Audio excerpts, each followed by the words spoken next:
ശരിക്കും ഈ നിർമാല്യം എന്ന് പറയുന്ന നാടകമല്ലേ, എം ഡിയുടെ നിർമാല്യം എന്ന നാടകത്തിൽ ഒരു വേഷം ചെയ്തിട്ടുണ്ട്.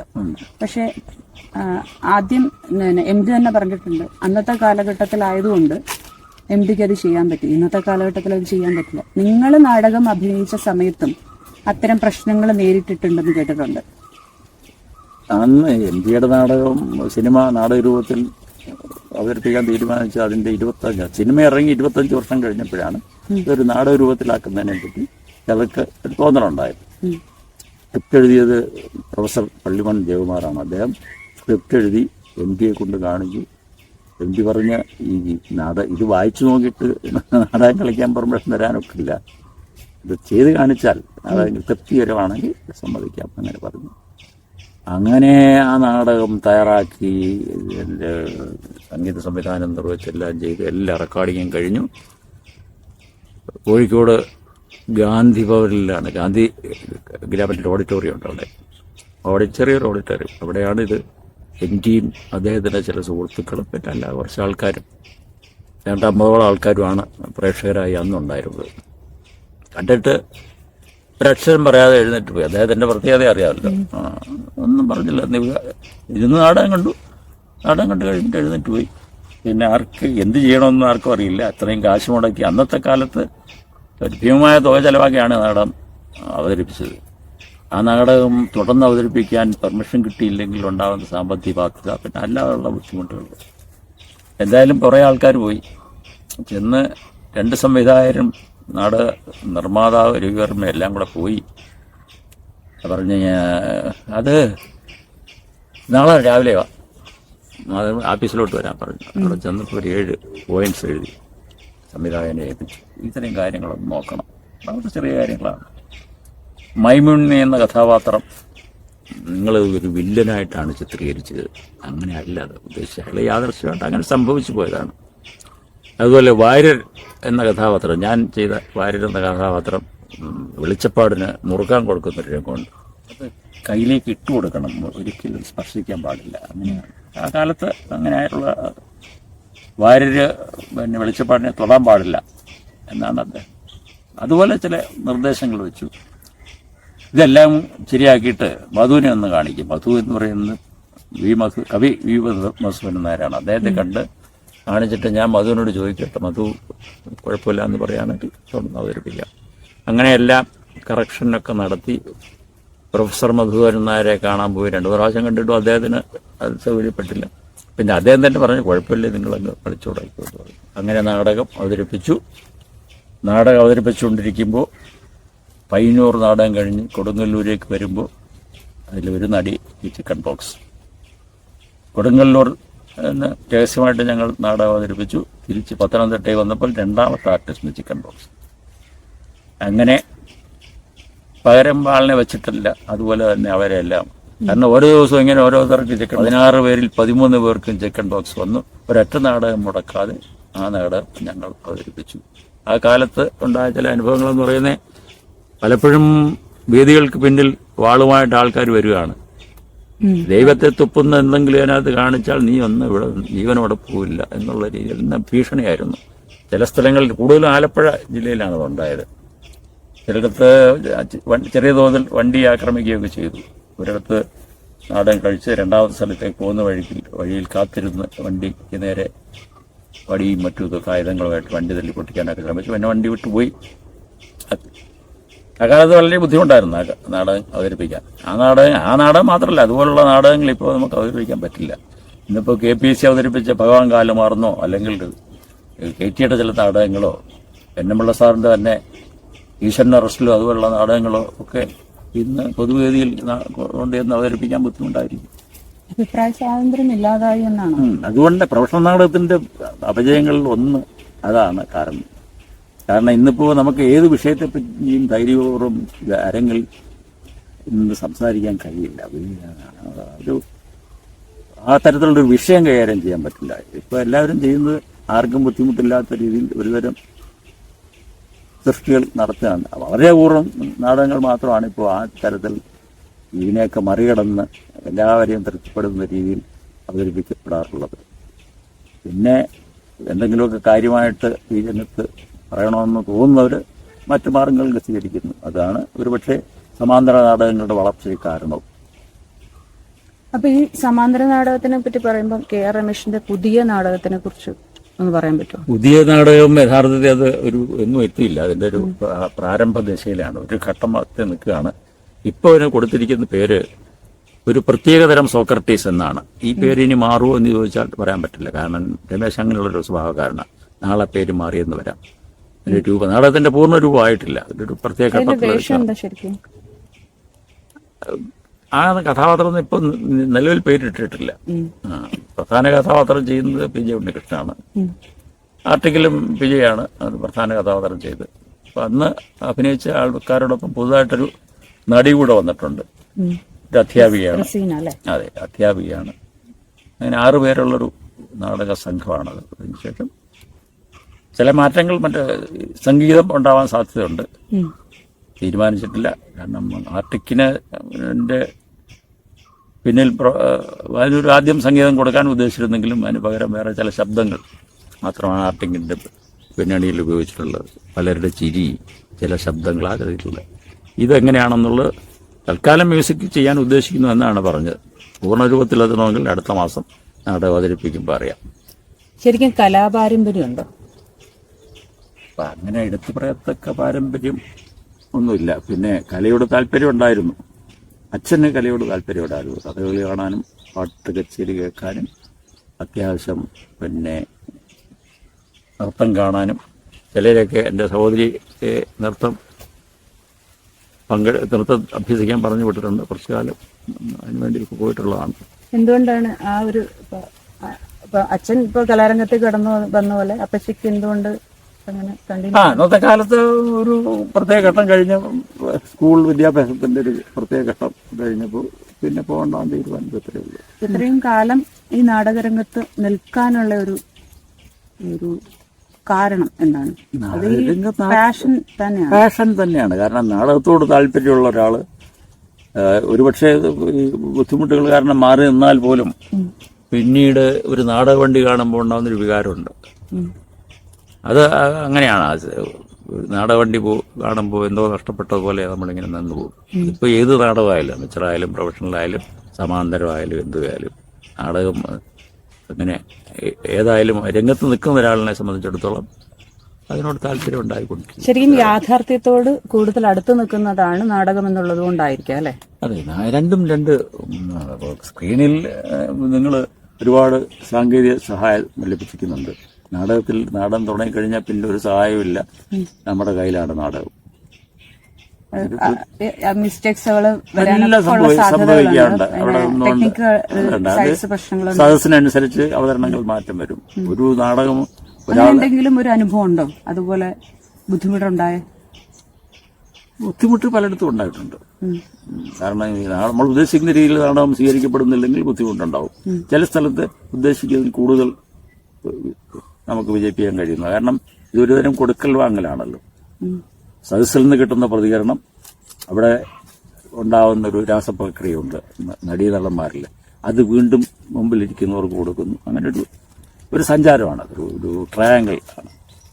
ഒരു സാധനം ചെയ്തു കഴിഞ്ഞാൽ അത് മുമ്പിരിക്കുന്നവർ പോകുന്നു, അവരിൽ നിന്നുള്ള പ്രതികരണം നമ്മളിലേക്ക് വരുന്നു, അവിടെ വീണ്ടും ഒരു പ്രവർത്തനം നടന്നു, അത് അങ്ങോട്ട് വീണ്ടും പോകുന്നു. അങ്ങനെ ഒരു കൊടുക്കൽ വാങ്ങലാണത്. അത് കൃത്യമായ ഒരു കെമിസ്ട്രി അതിനകത്ത് വർക്കൗട്ട് ചെയ്യുമ്പോൾ നാടകം വിജയിക്കും. പ്രേക്ഷകരുടെ ഒരു പ്രതികരണം പിന്നീട് എങ്ങനെയായിരുന്നു? ഓരോ നാടകങ്ങൾ കഴിയുമ്പോൾ ഞാൻ അഭിനയിച്ച പ്രൊഫഷണൽ നാടകങ്ങൾ കഴിഞ്ഞ് കുറെ പേരൊക്കെ പിന്നിൽ വന്നിട്ട് അഭിനന്ദനം അറിയിച്ചിട്ടുണ്ട്. ചിലരൊക്കെ ഈ ആദ്യകാലത്തുണ്ടായ ചില മോശ അവതരണങ്ങൾ കഴിഞ്ഞിട്ട് ചിലർ വന്ന് വളരെ മോശപ്പെട്ട രീതിയിൽ സംസാരിച്ചു. അതൊന്നും നമ്മുടെ കുഴപ്പം കൊണ്ട് സംഭവിക്കുന്നില്ല, മറ്റു പല കാരണങ്ങളാൽ മേലായി പണിയും കൊണ്ട് വന്നേക്കരുത് എന്നൊക്കെ പറയാറുണ്ട്. അതൊന്നും നാടകം മുഴുവൻ കണ്ടിട്ടല്ല ഈ വരുന്നത്. ചെല്ലുന്ന സമയത്തൊക്കെ ഈ താമസിച്ച് ചെല്ലുമ്പോൾ ഉണ്ടാകുന്ന ചില ബുദ്ധിമുട്ടുകളുണ്ട്. പറയുന്ന അന്ന് ഉപയോഗിച്ച ഭാഷ നമുക്ക് ഇവിടെ ഒന്നും പൊതുവതി പറയാൻ പറ്റുന്ന രീതിയിലല്ല. പിന്നെ ഈ നാടകമൊക്കെ കഴിഞ്ഞ് ഈ സ്വഭാവമൊക്കെ മാറി ചിലപ്പോൾ നല്ല രീതിയിൽ സ്വീകരിക്കും നമ്മളെ പറഞ്ഞു വിടാറുമുണ്ട്. ശരിക്കും ഈ 50-60 വർഷത്തെ നാടകത്തിന്റെ പരിണാമത്തെ കുറിച്ച് എങ്ങനെയാണ് ഒരു പഴയ നാടകക്കാര്, പഴയ പ്രേക്ഷകര്, പുതിയ പ്രേക്ഷകര്, ഇതിന്റെയൊക്കെ ഒരു ഇതിനൊരു താരതമ്യം ചെയ്യാൻ പറ്റുമോ? ഉണ്ട് ഒരുപാട്. ഇപ്പോൾ ഉദാഹരണത്തിന് പഴയ തമിഴ് നാടക സ്റ്റൈലിൽ അന്ന് നമ്മുടെ സ്റ്റേജിൽ നടീനടന്മാർ പാടി അഭിനയിക്കുന്ന ഒരു കാലം അതാണ്. ഞാൻ ആ നാടകമൊന്നും കണ്ടിട്ടില്ല, പറഞ്ഞു കേട്ടിട്ടുണ്ട്. ഈ കരുണയും അതുപോലെ വൈക്കം വാസുദേവന്മാരുടെയൊക്കെ യാചകി അങ്ങനെയുള്ള നാടകങ്ങൾ അവരൊക്കെ പാടിയൊക്കെ അഭിനയിക്കുമായിരുന്നു. പിന്നീട് തിക്കുറിശി ഈ അരങ്ങിലെ പാട്ടുകാരെ പിന്നണിയിലേക്ക് മാറ്റിയെന്ന് കേട്ടിട്ടുണ്ട്. നമ്മളൊക്കെ കണ്ടത് വളർന്ന കാലമെന്ന് പറയുന്നത് KPSC അതുപോലുള്ള നാടക സംഘങ്ങളുടെ നാടകങ്ങളാണ്. അപ്പോൾ കുറച്ച് മാറ്റം വന്നു. എങ്കിലും ഈ സാഹിത്യത്തിനാണ് അന്നും പ്രാധാന്യം വന്നിരുന്നത്. അരങ്ങിന്റെ വ്യാകരണം സംബന്ധിച്ച് കുറെ കൂടെ കാര്യമായ പഠനം ആ കാലത്ത് പിന്നീട് ഉണ്ടായി. അതിനനുസരിച്ച് മാറ്റങ്ങൾ മലയാള നാടകങ്ങളിൽ ഉണ്ടായി തുടങ്ങി. അതിന്റെ ഭാഗമായിട്ടാണ് CN Sreekantan Nair, N Krishnapillai, Kavalam, Sankarapillai sir അങ്ങനെയുള്ള ആൾക്കാർ വന്ന് പുതിയൊരു നാടക സങ്കേതം മലയാള നാടകങ്ങൾക്ക് പകർന്നു നൽകിയതെന്നാണ് ഞാൻ വിശ്വസിക്കുന്നത്. അതിന്റെ ഭാഗമായിട്ടാണ് സ്കൂൾ ഓഫ് ഡ്രാമ തൃശ്ശൂരിലുണ്ടായത്. വിശ്വകേരള കലാസമിതി ഞാൻ ഒരു വർഷം മാത്രമേ അഭിനയിച്ചിട്ടുള്ളെങ്കിലും അവിടുമായിട്ട് നിരന്തര ബന്ധം എനിക്കുണ്ടായിരുന്നു. കോട്ടയത്ത് ജോലി ചെയ്യുമ്പോൾ അവിടെ പോകുമായിരുന്നു, മറ്റു റിഹേഴ്സലുകളിൽ പങ്കെടുക്കുമായിരുന്നു. ചില സമയങ്ങളിൽ ഫ്രീ ആണെങ്കിൽ നാടക സംഘത്തോടൊപ്പം പോകുമായിരുന്നു. പിന്നെ അദ്ദേഹം മരിക്കുന്നവരെ ചെന്ന് പലപ്പോഴും കാണുമായിരുന്നു. മരണത്തിന് ഞാൻ തൃശ്ശൂരായിരുന്നിട്ടും മരണം അറിഞ്ഞ് തൃശ്ശൂർ വന്നു. പിന്നെ പലപ്പോഴും അവിടെ പോയിട്ടുണ്ട്. ഏറ്റവും അവസാനം ഈ അദ്ദേഹത്തിൻ്റെ 100ാം ജന്മദിനം പ്രമാണിച്ച് ഞങ്ങളെയൊക്കെ വിളിച്ചപ്പോൾ അവിടെ പോയതാണ്. അതിനുശേഷം പിന്നെ അങ്ങോട്ട് പോകാൻ കഴിഞ്ഞിട്ടില്ല. അദ്ദേഹത്തിന്റെ മകൻ വിജയരാഘവനുമായിട്ട് എന്തെങ്കിലും പേഴ്സണൽ ബന്ധങ്ങളോ സൂക്ഷിക്കുന്നുണ്ടോ? കല്യാണത്തിനൊക്കെ വന്നിട്ടുണ്ടല്ലേ? എൻ്റെ കല്യാണത്തിന് വിശ്വകേരള കലാസമിതിയിലെ എല്ലാവരും വന്നിരുന്നു. അതുപോലെ അവിടെ നടന്ന കല്യാണങ്ങൾക്ക് എന്നെ ക്ഷണിച്ച് ഞാനും പോയിരുന്നു. വിജയരാഘവൻ കല്യാണം കഴിക്കുന്നത് 78 ഓഗസ്റ്റിലാണെന്നാണ് എൻ്റെ ഓർമ്മ. അപ്പം പങ്കെടുത്തു. അത് കഴിഞ്ഞാണ് ഞാൻ കല്യാണം കഴിഞ്ഞത്. അത് കഴിഞ്ഞ് അദ്ദേഹത്തിൻ്റെ സഹോദരി രേണുകയുടെ കല്യാണത്തിന് ഞങ്ങളൊക്കെ പങ്കെടുത്തു. പിന്നെ അവിടെ നടക്കുന്ന മറ്റു വിശേഷങ്ങൾക്കൊക്കെ ഒക്കുമ്പോഴൊക്കെ കണ്ടിട്ടുണ്ടോ? തോപ്പിൽ പാസയെ കണ്ടിട്ടുണ്ട്. പക്ഷെ അദ്ദേഹത്തിന്റെ കീഴിൽ നാടകം അഭിനയിച്ചിട്ടൊന്നുമില്ല. പക്ഷെ KPSCയിൽ അഭിനയിച്ചിട്ടുണ്ട്. തുടർന്ന് തോപ്പിൽ പാസയുടെ മകൻ സംവിധാനം ചെയ്ത നാടകത്തിലും അദ്ദേഹം സംഘടിപ്പിച്ച തോപ്പിൽ പാസ തിയേറ്റേഴ്സിലെ മറ്റു ചില നാടകങ്ങളിലും 2-3 വർഷം തുടർച്ചയായിട്ട് അതിൽ പങ്കെടുത്തിട്ടുണ്ട്. തോപ്പിൽ സോമൻ ആണ്. കാരണം സിനിമാ സംവിധായകൻ അജയനല്ല, അദ്ദേഹത്തിന്റെ രണ്ടാമത്തെ മകൻ അഡ്വക്കേറ്റ് സോമൻ സംവിധാനം ചെയ്ത, സോമൻ തന്നെ എഴുതിയ ഏരുവന്റെ തമ്പ്രാനും, പിന്നെ സോമൻ തന്നെ തുപ്പാസിയുടെ നാടകം എഡിറ്റ് ചെയ്ത് സമയം കുറച്ച് അവതരിപ്പിച്ചു. ഒളിവിലി ഓർമ്മകൾ 2 മണിക്കൂർ 40 മിനിറ്റുള്ള ഒളിവിലി ഓർമ്മകൾ സോമൻ അത് 2 മണിക്കൂർ 5 മിനിറ്റായിട്ട് ചുരുക്കിയിട്ട് അവതരിപ്പിച്ചു. തുപ്പാസി തിയേറ്റേഴ്സ് കുറേ വേദികൾ 2 വർഷത്തോളം കളിച്ചു. KPSC ഇപ്പോൾ വീണ്ടും അത് കളിക്കുന്നുണ്ട് പഴയ രൂപത്തിൽ തന്നെ. പിന്നെ NS പ്രകാശ് എഴുതി സംവിധാനം ചെയ്ത കഥ കേരളീയം, അങ്ങനെ 3 വർഷമാണ് തുപ്പൽ പാസി തിയേറ്റേഴ്സിൽ ഞാനുണ്ടായിരുന്നത്. ഇപ്പോൾ ആ സമിതി നിലവിലില്ല. നാടക പ്രവർത്തകരെ ഉപദേശിക്കാനുള്ള ശേഷിയുള്ള ആളൊന്നുമല്ല ഞാൻ. എന്നാലും ഇത്ര കാലത്ത് നിങ്ങൾ ചെയ്യുന്ന ജോലി പഴയ കാര്യത്തിന് ഞാൻ നേരത്തെ പറഞ്ഞൊരു കാര്യം തന്നെയാണ്. ഈ അഭിനയ ശൈലി വ്യത്യാസം വന്നിട്ടുണ്ട്. പണ്ട് ഈ പറഞ്ഞ തമിഴ് നാടകങ്ങൾ ചൂട് പിടിപ്പിച്ച നാടകങ്ങളൊക്കെ മാറി ഇന്നിപ്പോൾ യഥാർത്ഥത്തിൽ നമ്മൾ പെരുമാറുക, ബിഹേവ് ചെയ്യുക എന്നുള്ള സ്റ്റൈലിലാണ് നാടകം. എങ്കിലും നാടകവും സ്ക്രീനും തമ്മിൽ വ്യത്യാസമുണ്ട്. കാരണം ദൂരെ ഇരിക്കുന്ന പ്രേക്ഷകന് മനസ്സിലാവുന്ന രീതിയിൽ ശബ്ദം ഉയർത്തി പറയേണ്ടി വരും, വോളിയം കുറച്ച് കൂട്ടി പറയേണ്ടി വരും, ചലനങ്ങൾ കുറച്ച് വ്യത്യാസപ്പെടും, ഭാവപ്രകടനങ്ങൾ അതുപോലെ കുറച്ച് അധികം കാണിക്കേണ്ടി വരും. ഒരു അരങ്ങിൻ്റെ ഒരു ഗ്രാമർ അങ്ങനെയാണ്. മറിച്ച് അത് ആ രീതിയിൽ സിനിമയിലോ സീരിയലിലോ ചെയ്യാൻ ഒക്കത്തില്ല. അപ്പോൾ ആ വ്യത്യാസം എന്തായാലും ഉണ്ടാവും. ജനിച്ചത് തേവലക്കരയിലാണ്. പക്ഷെ തേവലക്കരയിൽ നിൽക്കുന്ന സമയത്ത് എന്തെങ്കിലും കലകളുമായിട്ട് ബന്ധം ഉണ്ടായിരുന്നോ? ജനിച്ച് തേവലക്കര പാലക്കൽ എന്ന സ്ഥലത്താണ്. പാലക്കൽ 9 വയസ്സ് വരെയാണ് പാലക്കൽ ജീവിച്ചത്. അവിടെ ഒരു പ്രൈമറി സ്കൂളിൽ 3 വർഷം പഠിച്ചു. അത് കഴിഞ്ഞ് മൈനാപ്പള്ളിക്ക് വരേണ്ടി വന്നു. കാരണം പിന്നെ തേവലക്കര നമ്മൾ താമസിച്ചിരുന്ന വീട് ഇന്നത്തെ സമ്പ്രദായം അനുസരിച്ച് മരുമക്ക സഹായത്തിൻ്റെയൊക്കെ ഭാഗമായിട്ട് അവിടുന്ന് ആ വീട്ടിൽ നിന്ന് ഇറങ്ങേണ്ടി വന്നു. അമ്മയുടെ വീടായ മൈനാപ്പള്ളിയിലേക്ക് വന്നു. വയനാപ്പള്ളി വന്ന് 4ാം ക്ലാസ്സിൽ ചിത്രവിലാസം LP സ്കൂളിൽ ചേരുന്നു. അങ്ങനെയാണ് മൈനാപ്പള്ളിയായിട്ടുള്ള ബന്ധം ആരംഭിക്കുന്നത്. അന്ന് മുതൽ ഇന്ന് വരെ ഈ 1986 ദേവലക്കര വന്നതാണ് എൻ്റെ ഓർമ്മ. ജി ശങ്കരപ്പിള്ള സാറ് ശാസ്താംകോട്ട കോളേജിൽ അധ്യാപകനായിരുന്നു. അപ്പൊ അദ്ദേഹത്തിനെ കുറിച്ച് പറയണ്ടേ? അദ്ദേഹവുമായിട്ടുള്ള ബന്ധമെന്ന് പറയുന്നത് അദ്ദേഹം സംഗീതനാടക അക്കാദമിയുടെ ചെയർമാൻ ആയിരിക്കുന്ന സമയത്താണ് അക്കാദമി നാടകക്കളരി നടത്തി തുടങ്ങിയത്. അന്ന് അദ്ദേഹം സംഘടിപ്പിച്ച 2ാമത്തെ നാടകക്കളരിയിലാണ് ഞാൻ പങ്കെടുത്തത്. ആ കാലത്ത് ബന്ധമാണ്. എൻ്റെ ഗുരുവെന്ന് പറയാവുന്ന, ഞാൻ ഏറ്റവും അധികം ബഹുമാനിക്കുന്ന നാടകപ്രവർത്തകരിൽ ഒരാളാണ് ശങ്കരപ്പിള്ള സാറ്. അക്കാലത്ത് തന്നെ Sankarapillai sir, professor Ramanujam, PK Venakkuttan Nair തുടങ്ങിയ ആൾക്കാർ എന്ന് പറഞ്ഞാൽ വേറൊരു തലത്തിൽ നിൽക്കുന്ന ആൾക്കാരാണ്. അവിടെ തന്നെയാണ് ഒരിക്കൽ ഞങ്ങളുടെ സംഭവത്തിൽ ഞങ്ങൾക്ക് വേണ്ടി ഒരു ക്ലാസ് സോളോ ഡ്രാമയുടെ ഡയറക്ടറായിരുന്ന ഡോക്ടർ ഇബ്രാഹിം അൽക്കാസി വന്നെടുത്തത്. അതൊക്കെ വലിയ അനുഭവമാണ് നമ്മുടെ ജീവിതത്തിൽ. നടൻ എന്നൊരു സിനിമയിൽ അതിലൊരു ചെറിയ വേഷം. നിങ്ങൾ കുറേയധികം നാടക പ്രവർത്തകര്, കുറേയധികം നാടകക്കാരെ വിളിച്ചു. ചിലരൊക്കെ ഇങ്ങനെ ചിലർക്ക് ചെറിയ വേഷങ്ങൾ കൊടുത്തു, ചിലരൊക്കെ മുഖം കാണിക്കുന്നു. അങ്ങനെ ഞാനും ഒന്ന് മുഖം കാണിച്ചതിൽ കവിഞ്ഞ അതുമായിട്ട് വല്ല ബന്ധമൊന്നുമില്ല. ഒരു ദിവസം ഒരുപാട് നാടക സമിതികളിൽ വർക്ക് ചെയ്ത പരിചയമുണ്ട്.